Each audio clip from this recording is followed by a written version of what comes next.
All right, let's dive into one of the most infamous cases in true crime history, the Son of Sam. We're going to unpack your sources, some Wikipedia entries, and a really interesting article from the Alcatraz East Crime Museum to uncover the facts and the timeline surrounding David Berkowitz. Trust me, the details are pretty captivating. Just for anyone who might not know about this case, Berkowitz, he terrorized New York City back in the late 1970s with a series of these seemingly random shootings.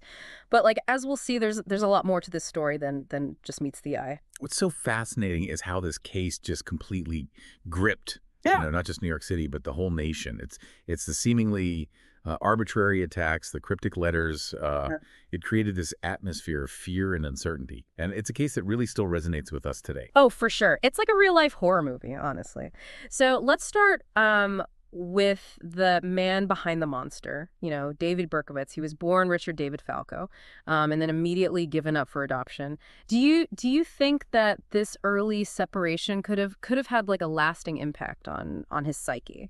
Whereas the early childhood experiences, they often play a really significant role in shaping a person's psychological development. So in Okay. Berkowitz's case, his adoption and then finding out later in life that it was an illegitimate birth, it could have created this sense of like rootlessness and this identity confusion. Imagine the emotional turmoil of discovering such a fundamental truth about your own origins when you're like 22 years old. Yeah, it's like having the rug pulled out from under you, like your whole world just changes. And in his childhood, it wasn't exactly stable either. Records describe him as a troubled kid. Right, sure, but he had this tendency towards like petty theft and setting fires. It's interesting how some behavioral patterns they kind of foreshadow these future actions. Oh, absolutely. You see this a lot in criminal psychology where, high intelligence combined with poor emotional regulation can manifest in destructive behaviors, Yeah. like theft and arsons, like this pressure cooker building up and then eventually it just explodes. Sadly, it seems like Berkowitz's life was just a series of these unfortunate events and a lot of instability, even after childhood too. So after his military service, he drifted from job to job, never really seeming to find his place. Do you think do you think this lack of stability could it have contributed to his descent into violence? It's definitely something to think about. I mean, when you combine this kind of predisposition towards anger and violence, and then on top of that, you layer a lack of stability.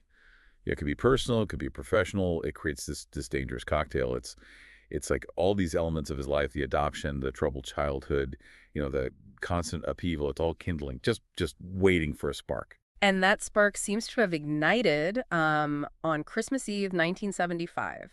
That's when Berkowitz committed his first known attacks, two stabbings actually, not shootings, in Co-op City. Right. A lot of people don't know about, they only know the .44 caliber shootings, but his violent tendencies, they were there even earlier. These stabbings, one of which involved a 15-year-old named Michelle Foreman, they were like a prelude to this horror that was about to consume New York City. This is where the story takes this really chilling turn. It's July 1976.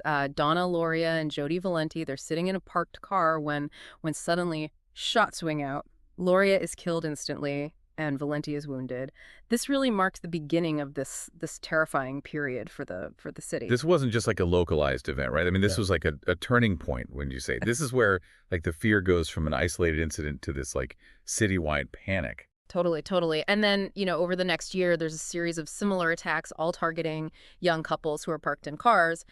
Uh, but there's this chilling pattern. Almost all of his victims are young women with long, dark hair. So this wasn't random, right? Berkowitz was specifically choosing these victims, which just amplified the terror. Exactly. And the weapon he used was always the same, a .44 caliber bulldog revolver. These details, the victims, the weapon, it created this signature, this chilling signature that terrified New Yorkers. Instead of going through every single shooting, which could feel, repetitive and honestly a bit overwhelming, let's focus on the escalation and the impact of these attacks on the city.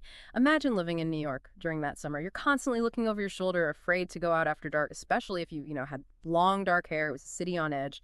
Oh, the fear was palpable. You could just like feel it in the air. The city was living under this cloud of terror. Women were cutting their hair short. Couples were avoiding parking in secluded spots. The son of Sam's reign of terror. It fundamentally changed life in New York City. And what's so disturbing about this case is that, the killer, he wasn't just committing these horrific acts, but he was playing this twisted game with the public and with the police. And that's where the Son of Sam letters come in. They Oh, weren't just chilling. They were like taunting.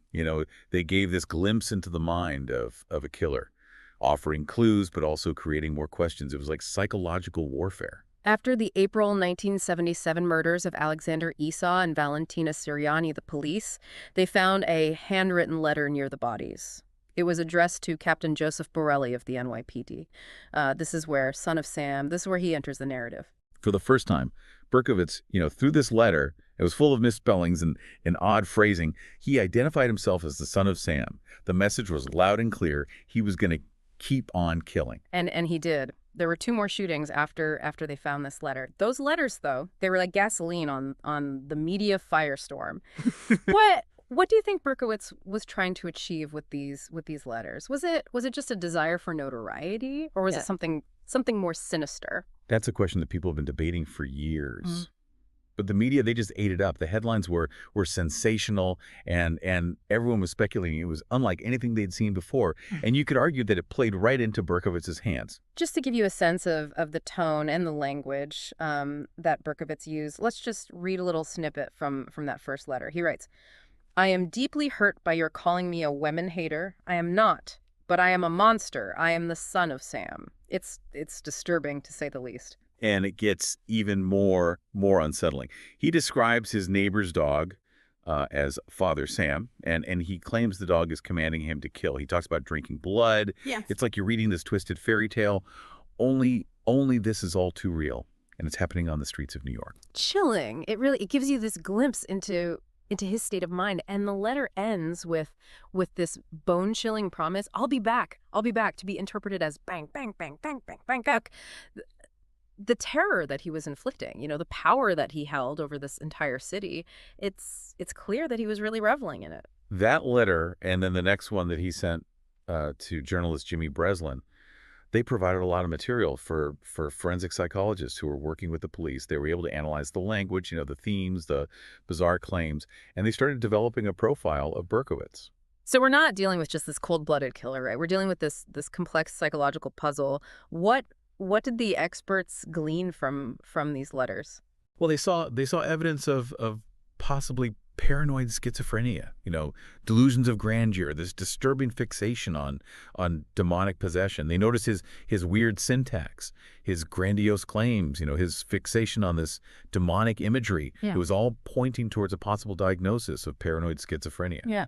The letters, they provided this window into his troubled mind, but they also created more questions than answers. Like trying to decipher a code, to try and understand this mind that's just teetering on the edge of madness. And while the police were trying to crack that code, Berkowitz, he was still out there. He was continuing this reign of terror. Which brings us to this pivotal moment in the case, Berkowitz had captured. And it's ironic because it wasn't some big police sting or a daring chase that got him. It was a parking ticket. A parking ticket. That's almost unbelievable. Here's this monster who has this whole city living in fear, and it's a parking violation that leads to his capture. Tell me more. It does sound ironic, doesn't it? Yeah. After all the fear and the chaos, all that sophisticated profiling and investigation, a simple parking violation becomes this key to unlocking the case. Okay, so walk me through this. How did a parking ticket lead to the Son of Sam getting arrested? Well, after that last shooting, the one with Stacy Moskowitz and Robert Violante, a witness, her name was Cecilia Davis, she gave this crucial piece of the puzzle without even knowing it. She was really paying attention. And that's what cracked the case wide open. You see, she had seen this police officer writing a ticket for a car parked by a fire hydrant, and it was just a little while before the shooting. And she remembered this young guy leaving that car and staring at her really intently. Wait, so she connected the ticketed car to the shooting? That's wild. Yeah, and there's more. Davis, she also remembered that the guy was carrying this dark object, and guess what? It turned out to be that .44 Bulldog revolver. Wow, talk about being in the right place at the right time, huh? Her observation, I mean, it was really key in ending Berkowitz's reign of terror. So did the police, did they immediately zero in on Berkowitz? They did. So they used that parking ticket, and they were able to track down the car's owner, David Berkowitz. Yeah. And on August 10th, 1977, they staked out his apartment building over in Yonkers, ready for anything. I can only imagine the tension, right? I mean, this was it. It was the culmination of months of fear and just this relentless investigation. They were finally face to face with the son of Sam. Yeah, you can picture it, right? The police, their guns are drawn, adrenaline's pumping. They're expecting this big violent confrontation. But what's crazy is that Berkowitz just walked out of his building, got into his car, and just surrendered. No fight at all. Almost anticlimactic, really. It must have been such a huge relief for the whole city. The nightmare was finally over. It's fascinating how these huge complex investigations, they can sometimes just hinge on these seemingly tiny, like insignificant details. A parking ticket. Yeah, it really shows you just how unpredictable these criminal investigations can be. Sometimes it's that smallest detail, the thing that everyone overlooked, Yeah. that ends up being the key to breaking a case wide open. But the story, it doesn't end with Berkowitz's arrest. There's the confession, the trial, and then a pretty shocking turn of events that happens in prison. Where do you want to go next? Let's talk about that confession. Berkowitz confessed to the shootings, fairly quickly, but his explanation was it was chilling, to say the least. He claimed that his neighbor's dog, a black Labrador named Harvey, was possessed by a demon and was commanding him to kill. Right, and that was the whole dog demon story that just captivated everyone, the media, the public, everyone. People were horrified and fascinated by this idea of this seemingly ordinary dog being this evil mastermind behind all these horrible crimes. Yeah. It really played right into all those anxieties at the time. It's so interesting how these certain cases, they can kind of reflect the broader anxieties of a certain era, right? Yeah. Like the satanic panic of the 1980s. That was a time when people were just like deeply afraid of the occult and satanic cults. Speaking of which, didn't Berkowitz, he later recanted the whole dog demon thing and he claimed to be part of a satanic cult? He did. In 1979, Berkowitz, he had a press conference, and he admitted that the whole dog demon story, it was all made up. And then he claimed that his real motivation was this desire for revenge against this world that had rejected him, especially women. So was he this demon-possessed killer? Or was he a vengeful misogynist? Or was there something else going on? This case, it's like this, like an onion. The more you peel it back, the more layers you find. Yeah, exactly. And it's that complexity, that ambiguity, that's what keeps people so fascinated, even to this day. Yeah. But before we jump into those later claims about a cult, let's go back to Berkowitz's trial and his sentencing. Okay, so Berkowitz, he's found a competent to stand trial, right? Pleads guilty and gets 6 consecutive life sentences. You'd think that that's where the story ends, right? Case closed. But like we said with this case, there are always these twists and turns. Totally. I mean, there's this really dramatic moment during his sentencing when Berkowitz tries to jump out of a 7th floor courtroom window. He was desperate to escape justice, but it didn't work, obviously. Oh, wow. I didn't even know about that. Sounds like he was still really battling his own demons, even though there was all this evidence and he even pled guilty. So what happened after that? Well, they grabbed him, of course. But this whole thing, it just added fuel to that debate about his mental state, right? Yeah. I mean, was it a real suicide attempt? Was he really remorseful? Or was it just another way of manipulating everyone? These are like the questions that people are still asking about this case. Okay, so after all that courtroom drama, Berkowitz, he gets sent to Attica Correctional Facility, one of the most notorious prisons in the whole country. Not exactly a picnic. No, definitely not. Life in Attica was brutal. Berkowitz, he described it as a nightmare. And in 1979, his nightmare just got so much worse when he was attacked by another inmate. Attacked in prison. Yeah. Someone slashed his throat. It was this really vicious attack that almost killed him. He needed like over 50 stitches to close the wound. It's like almost like this twisted form of poetic justice, right? The man who terrorized this whole city, who caused all this pain and suffering, he becomes a victim himself.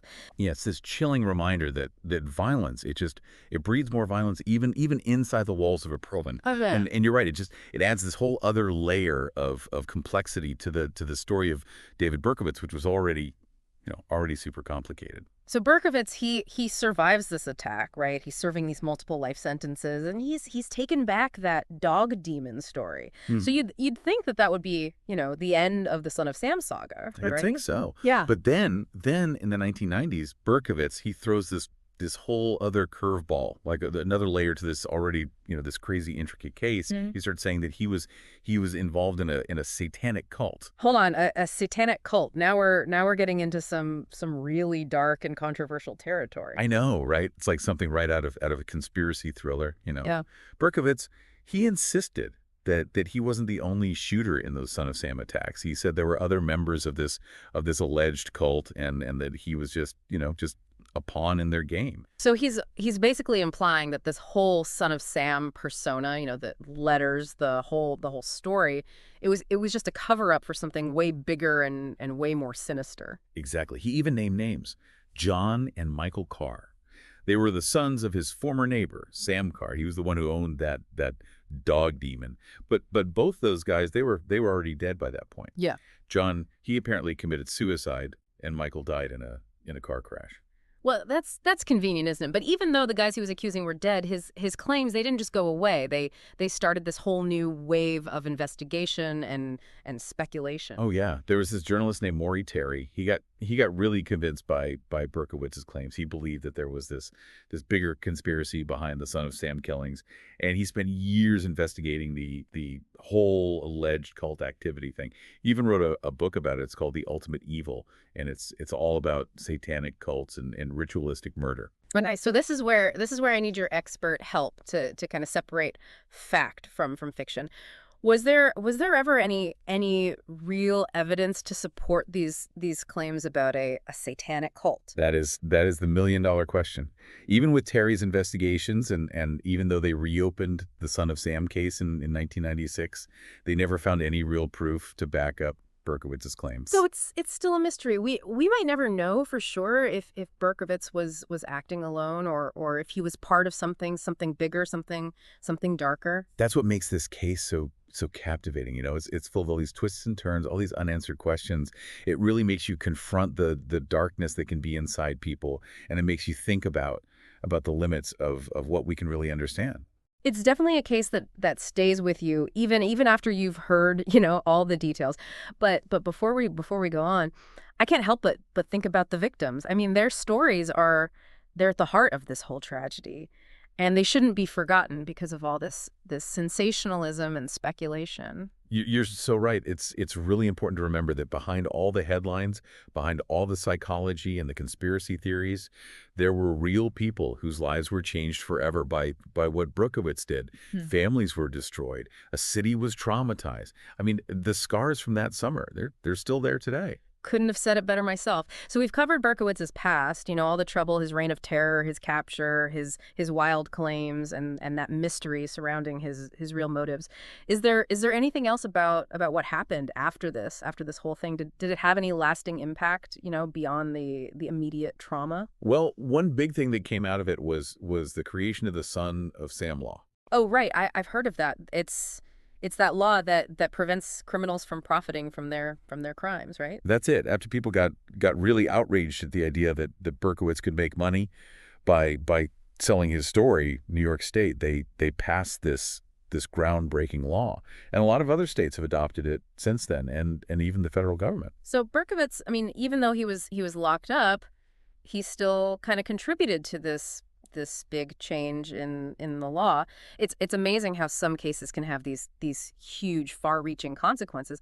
What about Berkowitz himself? Whatever happened to the Son of Sam? Well, after he was attacked in Attica, they moved him to a different prison. And in 1987, something pretty unexpected happened. He had a religious conversion. He became an evangelical Christian. Wow, really? The Son of Sam, he found religion in prison. That's a real twist. It really is. He's been pretty vocal about his new faith. He even calls himself the Son of Hope now. It's almost hard to believe, right? He goes from this self-proclaimed monster, this symbol of terror, and now he's seeking redemption through faith. Really, it makes you think about how complex people are, doesn't it? It does. It really makes you question these ideas of good and evil, Mm-hmm. and about whether it's possible for people to really change even after they've done these terrible things. And it leaves us with this this final question. Why? Why does this case, the Son of Sam case, why does it still grab our attention even after all these years? Yeah, it is. It's a question worth thinking about. Why does this case, with all its darkness and all these questions that we still have, why does it still have such a hold on us? I think it's a bunch of things, right? Like on one hand, there's this primal fear that these seemingly random attacks they make us feel. This idea that anyone anywhere could just become a target Yeah. for no reason, and that fear it stays with us even after all these years. It's like this nightmare that became real. And then, there's that mystery of why he did it, why Berkowitz did what he did. Was it really those demonic forces like he said at first, or was it this rage against women, or maybe there was something else, something more planned out, something sinister. Maybe that satanic cult was real. Yeah, the fact that we don't have all the answers, Hmm. the doubt, it keeps us wondering, right? We're drawn to the darkness. We want to understand, even when it doesn't make sense. And Berkowitz himself, I mean, he became a symbol of evil with this whole Son of Sam thing, almost like we're fascinated by the monster, by the thing that represents all our worst fears. It's true. We get caught up in the villain, in the evil, and sometimes we forget about the people who are hurt, the victims. Mhm. It's easier to focus on the spectacle, the psychology of it all, than to really think about the pain that the victims and their families went through. It's a good point, right? We have to remember the victims. But at the same time, I think looking at the psychology, like we've been doing in this deep dive, it can help us try to understand how something like this could happen. Maybe we can learn from it and prevent something like this from happening again. It's a tough balance. Yeah, you got it. It's not about making the killer seem important or making the violence seem exciting. It's about using these cases to learn and to grow. So as we wrap up this deep dive into the Son of Sam case, what are some things you hope people listening will take away from this? For me, I think it's realizing that this case, just like all true crime cases, it's not just a story. It reflects all these complicated issues in our society. We can't just, call Berkowitz a monster and forget about it. We need to look at, what led him to do what he did, what went wrong, what were people afraid of that made him so famous. Yeah, you nailed it. It's about looking deeper, Mm. understanding the nuances and the complexities, and realizing that these cases they're not just isolated things. They're symptoms of bigger problems in our society that we need to pay attention to and do something about. Absolutely. And maybe by thinking about these tough stories, by asking those hard questions, and by really trying to understand, maybe we can find ways to stop these kinds of tragedies from happening again. That's the hope. Well, you've definitely given us a lot to think about. This deep dive it's been a trip into the darkest parts of humanity, but it's also been a journey of discovery and reflection. It's been great talking about this really complicated case with you. And to all of you listening, I hope you'll check out the sources yourself, come to your own conclusions and keep thinking about these important topics. Until next time, keep exploring, keep questioning, and keep diving deep.